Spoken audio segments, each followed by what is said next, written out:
question, actually. How does God talk? And to whom? I talk to everyone. All the time.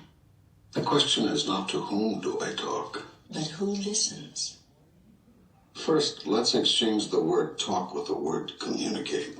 It's a much better word, a much fuller, more accurate one.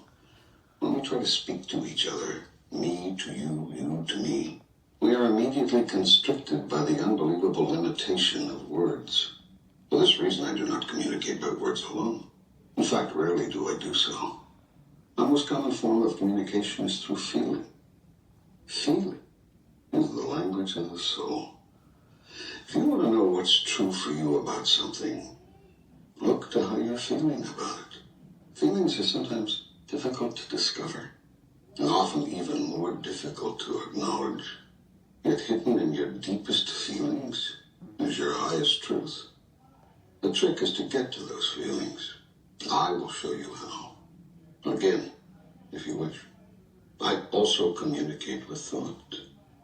Thought and feelings are not the same, although they can occur at the same time. In communicating with thought, I often use images and pictures.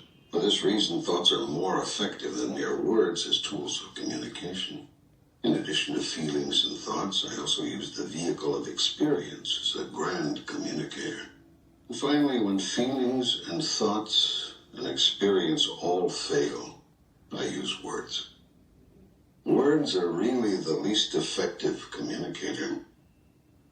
They are most open to misinterpretation, most often misunderstood. Why is that? It is because of what words are. Words are merely utterances, noises that stand for feelings, thoughts, and experience. They're symbols, signs, insignias. They're not truth. They're not the real thing. Words may help you understand something. Experience allows you to know. Yet there are some things you cannot experience. So I've given you other tools of knowing, and these are called feelings. And so too, thoughts. Now the supreme irony here is that you all place so much importance on the Word of God, and so little on the experience. In fact, you place so little value on experience that when what you experience of God differs from what you've heard of God, you automatically discard the experience and own the words, when it should be just the other way around. Your experience and your feelings about a thing represent what you factually and intuitively know about that thing.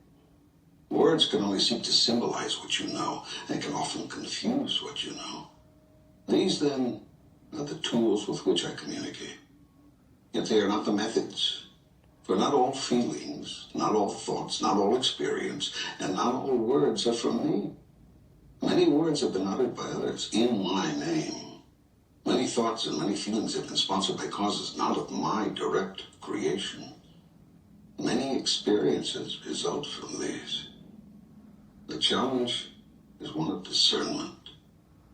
The difficulty is knowing the difference between messages from God and data from other sources.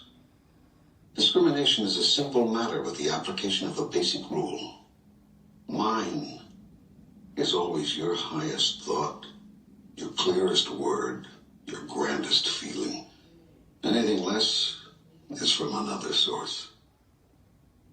Now the task of differentiation becomes easy, for it should not be difficult even for the beginning student to identify the highest, the clearest, and the grandest. Yet will I give you these guidelines. The highest thought is always that thought which contains joy. The clearest words are those words which contain truth. The grandest feeling is that feeling which you call love. Joy, truth, love. These three are interchangeable, and one always leads to the other. It matters not which order they are placed. Having with these guidelines determined which messages are mine and which have come from another source, the only question remaining is whether my messages will be heeded. Most of my messages are not. Some because they seem too good to be true. Others because they seem too difficult to follow. Many because they are simply misunderstood. Most because they are not received. My most powerful messenger is experience, and even this you ignore. Especially this you ignore. Your world would not be in its present condition were you to have simply listened to your experience. The result of your not listening to your experience is that you keep reliving it over and over again. For my purpose will not be thwarted, nor my will be ignored. You will get the message, sooner or later. I will not force you to, however. I will never coerce you. For I have given you a free will, the power to do as you choose. And I will never take that away from you, ever.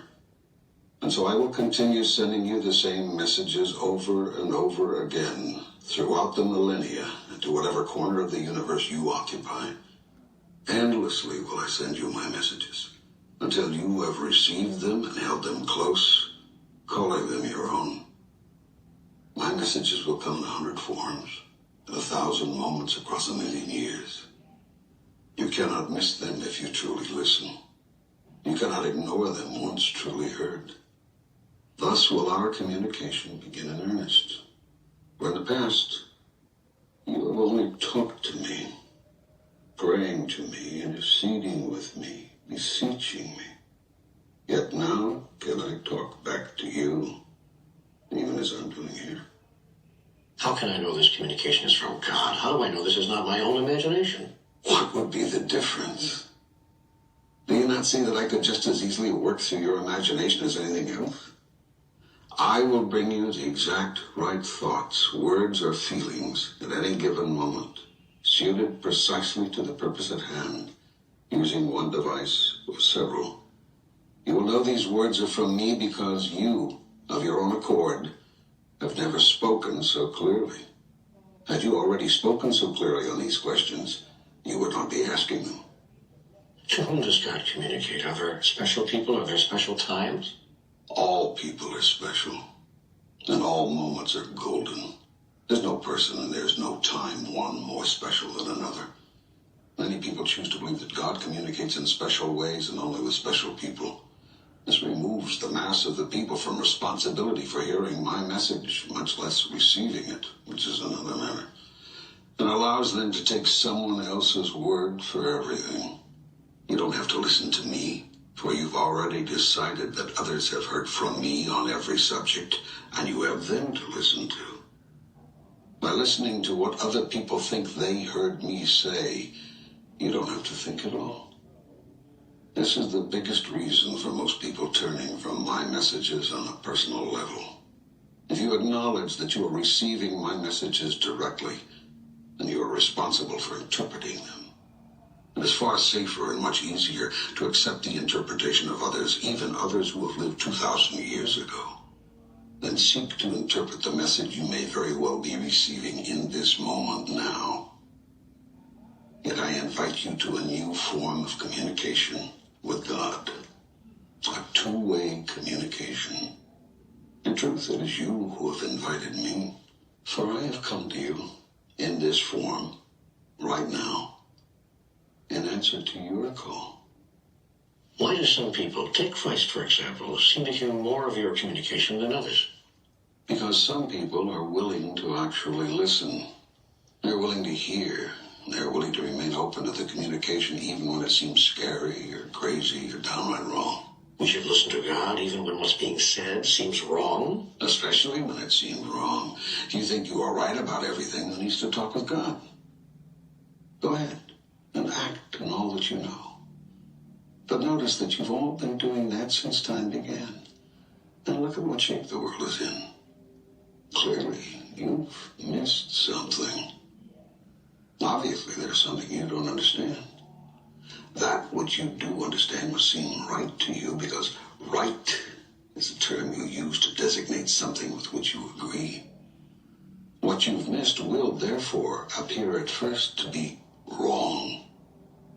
The only way to move forward on this is to ask yourself, what would happen if everything I thought was wrong was actually right? Every great scientist knows about this. When what a scientist does is not working, a scientist sets aside all of the assumptions and starts over. All great discoveries have been made from a willingness and ability to not be right. And that's what's needed here. You cannot know God until you stop telling yourself that you already know God. You cannot hear God until you stop thinking that you've already heard God. I cannot tell you my truth until you stop telling me yours. But my truth about God comes from you. Who said so? Others. What others? Leaders. Ministers, rabbis, priests, books. The Bible, for heaven's sake. Those are not authoritative sources. They aren't. No. Then what is? Listen to your feelings. Listen to your highest thoughts. Listen to your experience. Whenever any of these differ from what you've been told by your teachers or read in your books, forget the words. Words are the least reliable purveyor of truth.